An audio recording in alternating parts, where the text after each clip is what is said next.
ভাই কালারটা দেখলেই মন ভরে যাবে। ম্যাসিভ গ্রে কালার, এই কালারের জন্য মানুষ 1 মাস 2 মাস 3 মাস ওয়েট করেছে এবং ইতিমধ্যে করেছেন। অনেকেই আছেন এই কালারটা অনেক পছন্দ করেন। আচ্ছা, মেন কথা আসা যাক। বর্তমানে করলা ক্রস গাড়ি বাংলাদেশের মার্কেটে এত বেশি জনপ্রিয়তা অর্জন করেছে, আপনারা রাস্তায় গেলেই দেখবেন করলা ক্রস আর করলা ক্রস, কেনই হবে না বলেন। এটা এত সুন্দর একটা বডি স্ট্রাকচার, খুব বড় না আবার খুব ছোটও না, যে কোনো জায়গায় সহজে মুভমেন্ট করা যায়। আর 1.8 লিটার 18 সিসি হাইব্রিড হওয়ার কারণে গাড়ির মাইলেজ অসাধারণ।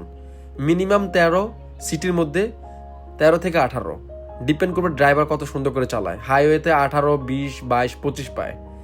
ঠিক আছে, স্ক্রিনে যে গাড়ি দেখতে পাচ্ছেন এটা হচ্ছে একটা ব্র্যান্ড নিউ গাড়ি, 0 মাইলেজের ম্যাসিভ গ্রে কালার, 24-এর মডেল, ফুল লোডেড গাড়ি। গাড়িটিতে আছে panoramic moonroof, 360 camera, power backdoor, leather seat, চাকার সাইজ 18 ইঞ্চি এবং মানে ড্রাইভিং সিট পাওয়ার এভরিথিং আছে। সেই গাড়িটি যদি কেউ নিতে চান দ্রুত আমাদের শোরুম ভিজিট করবেন, স্ক্রিনে দেওয়া নাম্বারে কল করবেন। গাড়ির প্রাইস হচ্ছে 56 লাখ টাকা। রেগুলার গাড়ির ভিডিও পেতে আমার এই পেজটি ফলো এবং আমার এই চ্যানেলটি সাবস্ক্রাইব করে রাখবেন। Thank you so much. আল্লাহ হাফেজ। আসসালামু আলাইকুম।